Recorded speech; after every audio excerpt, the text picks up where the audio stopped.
Welcome to Module 4, which is our last module in the Human Resources and Payroll training today. What we'll cover in Module 4 is talking about the Human Resources and Payroll Reconcile, modifying our payroll code names, which is new to GP2013. We're going to cover Payroll Year-End, and also Excel reports and reporting in general. First, we will talk about Reconcile. Reconcile is very important in payroll and HR. If we have a posting interruption or we need to reconcile items from payroll to HR, especially around benefits. So I want to make sure that we cover the reconcile process in both HR and payroll. So a lot of what we're covering in this module is under the utilities area. So I'll go ahead and expand that out.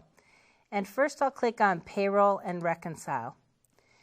And what we would use this reconcile function for most often would be is if we had a payroll posting interruption. So maybe we posted to detail, but our summary tables did not get hit. And in the slide deck, I have put in the notes tables that we update when we post to our payroll. And so if we contact support with a posting interruption, they may delete it out of the detail table, but we run a reconcile to check our summary records. Another good option for the reconcile would be if our 941 is off to our period end reports. We might want to run a reconcile to see if there's any errors that kick out. It's not something you have to do all the time, but it is good if you're seeing numbers that are different on reports. What I would be careful about is maybe first come into this window and print the reconcile report. It will take some time to run as it's reconciling numbers, but print the report first and verify, then reconcile, because the reconcile process is actually changing your payroll data. So you want to make sure to maybe print the report first, verify what it's going to change, if anything, and then come back in and hit the reconcile process to change the data. As a reminder, it would always be good to have a backup before you complete the reconcile. If we go under HR, it too has a reconcile process. So if I click on the HR button, this type of reconcile would be around updating benefits setup. So if you're a customer that's been tracking benefits and deductions in payroll and now has upgraded to 2013 and HR is included in the package, you would probably run your benefits setup reconcile to bring all your codes over into human resources from payroll. The next thing is to update your benefit enrollment. That's all your employees' enrollment. And this will bring it all over from payroll to HR to help you with your organization setup. This down here would reset any payroll vacation sick time if you want. You can also reconcile your attendance transactions, and this is for your position control. So any type of reconciling of data for HR, you would probably come into this window and use these processes to run.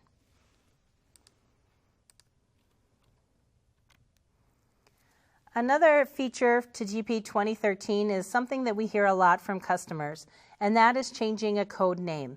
So if you've been running payroll for many years, you may have an hourly code name 1300. And in today's world, not many employees know what a 1300 code even means. Or you might have had payroll set up with different code names and I wish it was named something different. So what we added in GP 2013 is the ability to change any type of code that you have created and change all the history records associated to that code. So let's go ahead and look in the system how that appears. Again, under the utilities area, we can choose the payroll code modifier. So you can see I can change my pay codes, my benefits, and my deductions. This will change it throughout payroll and throughout HR, all of them. It will also change all your history records. So if I click on pay, I'm going to change my, the profit sharing code, and I'm going to change it, we'll put my PRFF. So I can go ahead and click on update, and it's going through all my records and changing the code name. So I'll just go ahead and click OK. Nothing's displaying as errors. And now you can see that the code is now PRFF. So I can change any of my types of codes in here. What I'd be careful about is if you have any third-party software providers, if their code name is not the same name in the table as ours, we would not know to change that. So if you have any ISV products or any third parties or customizations, I would maybe do this in a test company or have a very good backup, because we want to make sure it's changing in all the proper places. We change it in our HR and payroll tables, but you might have something specific to your environment that we are not changing and we're not aware of. So you would want to be careful, and then verify your data once you've made the change. There's also an option to do a batch style. If you have lots of changes, I demonstrated just a single change, but you can import a batch and change them all there as well. If you're also using any type of web product to display items, this is another reason why people want to change their codes, because they want to change the display name. So make sure it's changing it in that product as well once you've done it. Another common question I get is, could I combine two codes with this tool? So could I combine bonus and commission? And no, you can't. We can only change existing names. And why that is a lot of times in payroll, there's maximums we need to be careful with, and with combining it just doesn't work the best. So we can only change names. Another thing, sometimes in our looking glasses, or lookups I should say, like when I click on pay codes, customers will say, well, I wish I could take out some of these codes, or I don't want to see them there. So another option, if these codes are no longer used, you could rename them to like ZZ salary. So then they would drop down to the bottom of your looking glasses and not even be seen in the lookups. So, just another thing that some customers have been doing with this tool now that they've upgraded to 2013. So you could change your pay code names, add a ZZ, and they'll all float down alphabetically to the bottom of your looking area. Payroll year-end. This is something we have to do every year when we want to print our W-2s, and we have to prepare for it, so I wanted to cover it, some of the things we can do at year-end time to make it less stressful for everybody. So let's go ahead, and now that we've processed some payroll, we can calculate a year-end. So again, I'm going to close out of the cards area and is under our routines. So right down here we have a nice little checklist about creating the year-end wage file. So every year around the November timeframe, we will come out with what is called a year-end update. So usually there are changes to your W-2 forms or any type of filing changes. So we would recommend you to install the year-end update prior to closing your year-end, so you have all the changes if they're needed for the year. So if I go ahead and click on the year-end closing, and I'll go ahead and choose process. And that's for my PTO amounts with PTO Manager. I'll just continue on. So this is calculating all my year-end information for the year. Went pretty fast, but I don't have a lot of employees. So the next step would be doing maybe an edit W-2. So I'll go into this window, and here's where you can choose to edit your employees' information. So if you see some things that are wrong, you can edit them. It's just a nice view to see of your employee information. Make sure that your retirement plan is marked if it should be. My state wages are correct, or they match the other taxable wages. And you can edit on the fly here. But if we remove the year-end wage file, know that any edits you made to this window will be lost. So I would either remove it and make the corrections with manual checks like we talked about in Module 3, or if you know this is your final wage file, you can start making edits to it as well. In the Print W-2 window, I would go ahead and run this validation report. So if we click on the validation and run to screen, this is going to kick out any errors that we might see. You can see I have a lot of invalid Social Security numbers in my sample data. But this is nice, especially here. It's telling me that my FICA Social Security tax withheld, for how much I have withheld times 0.062, it's different than what they've calculated. This is also a nice indicator I recommend to customers when you're running your quarterly 941s. It hurts nothing to create your year-end wage file. Then you can create your year-end wage file like I did, print the validation report, and it kicks out errors like this, and then that will help you with your 941 and why your 941 would be off. We aren't clearing any data with creating the year-end, and it's easy for you to do to help you with your quarterly 941s.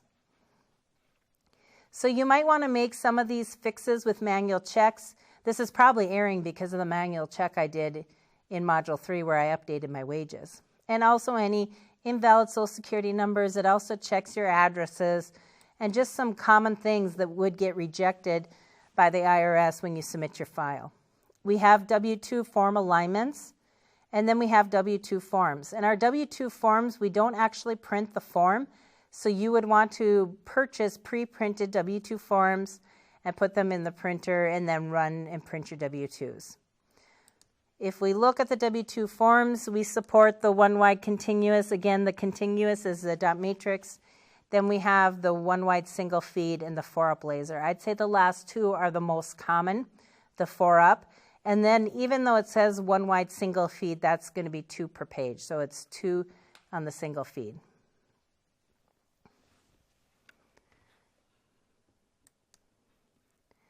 So we talked about the printing of the W-2s.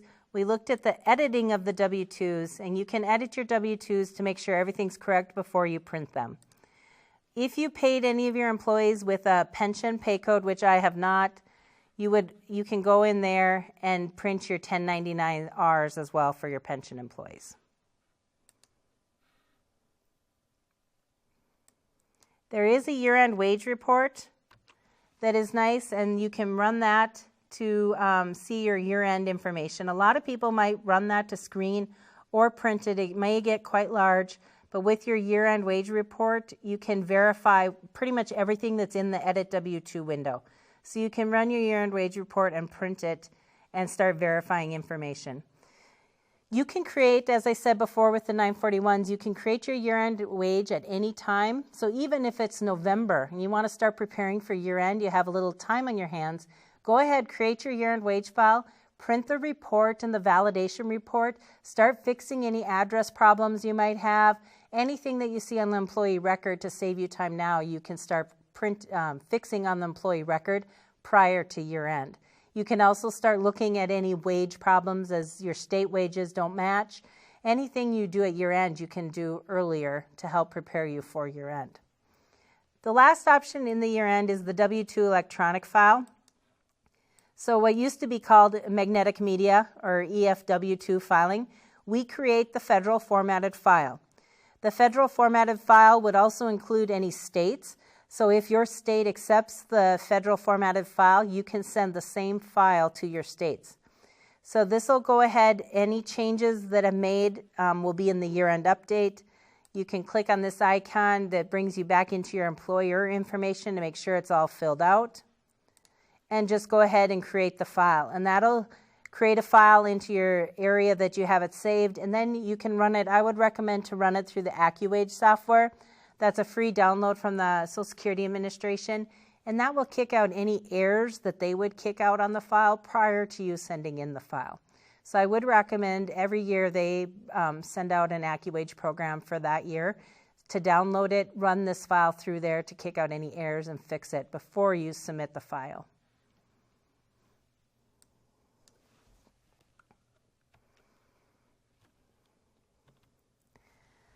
Let's talk a little bit about reporting, as that is very common when we're working with our employees and our customers. What kind of reporting can we get out of the system? So I'm going to highlight a few and demonstrate some. We have Letter Writing Assistant, which you probably saw in a lot of windows as we went through our training, and it gives you templates into Word. So we can do like a mail merge right within Word with Letter Writing Assistant.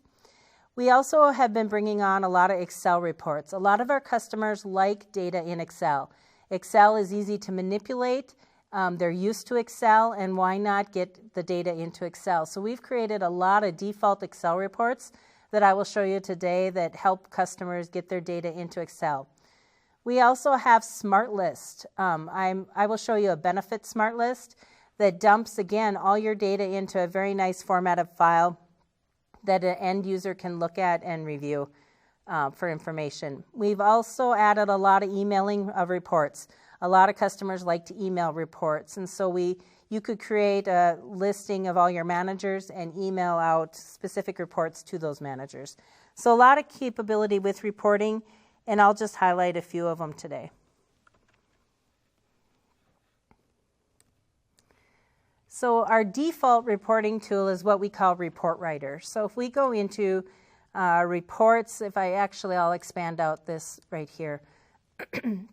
If I drill back on reports, these are all my default, we call report writer reports. And that's probably the oldest report writer tool in the system that will always be there. But now we're creating more reports with SRS, SQL reporting services, the Smart List option, Smart List Designer, as well as Excel reports.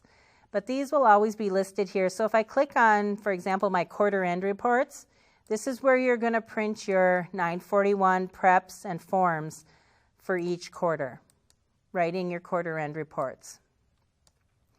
If I click on the period end reports, this is where you would print your FUTA and SUTA and your workers' comp reports. There's also a nice payroll summary report in here and a pay code summary report. So a lot of customers, if you want to get a summary for a date range, specifically probably a check date range, this is a nice area to get from our history table. You can also click on month, and then that will give you month totals as well.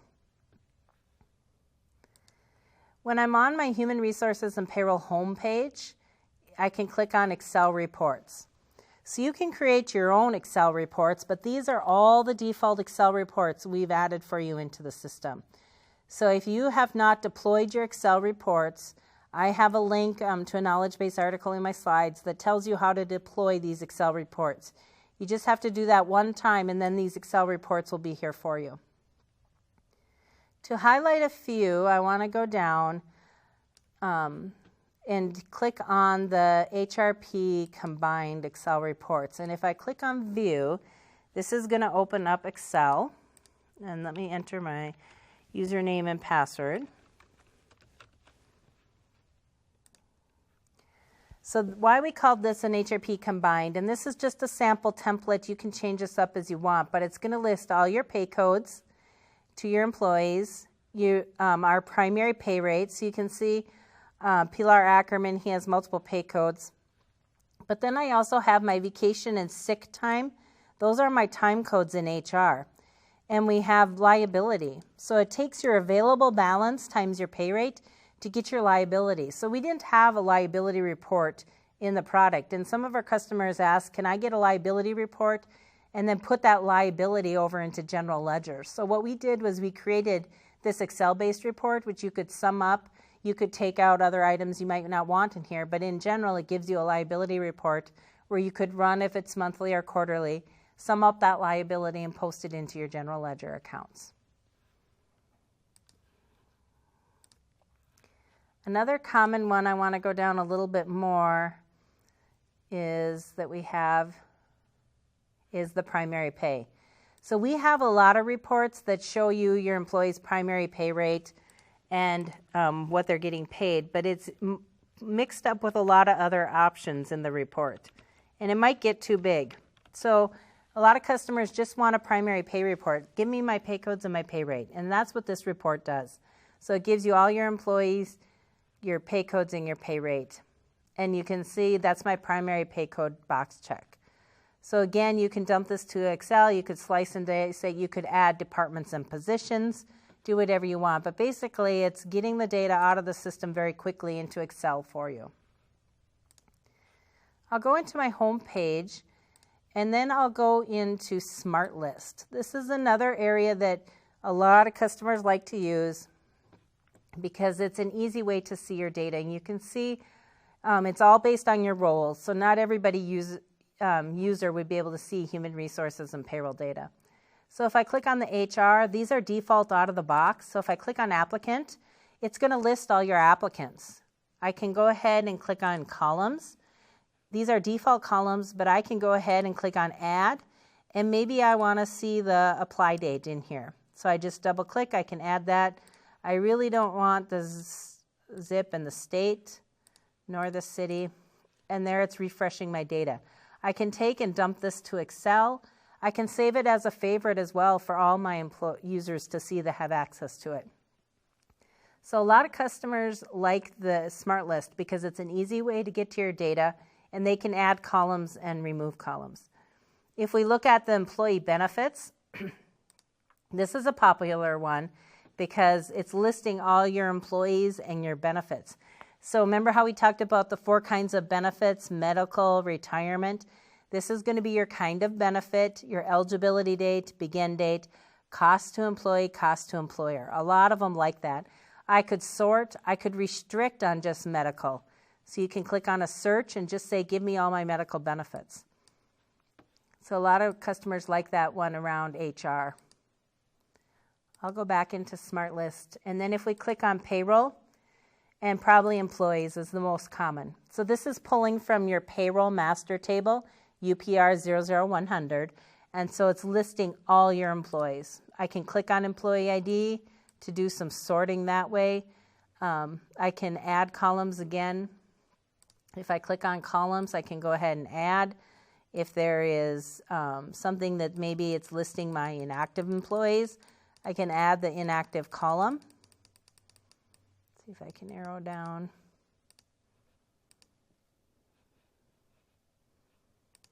So now it's telling me if my employees are active or not.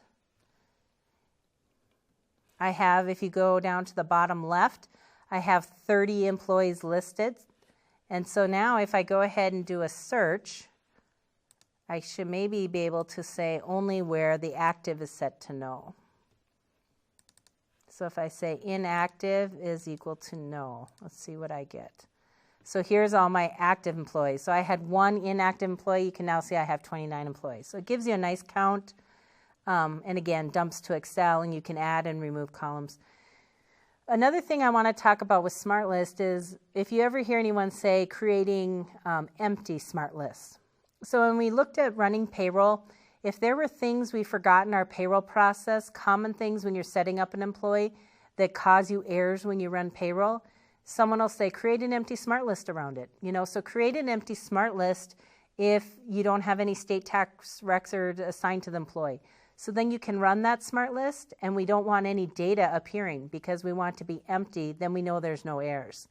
So think about things in your system that you want to precautiously check and make sure everything's right. Create an empty Smart List. You can create your own and name your own and make favorites and display to everybody. So create an empty Smart List of data like a SUTA that's wrong or a workers' comp maybe that's commonly misdone. You can even see here I have states. Maybe you want to compare the state with the SUTA, and you can do that with your Smart List.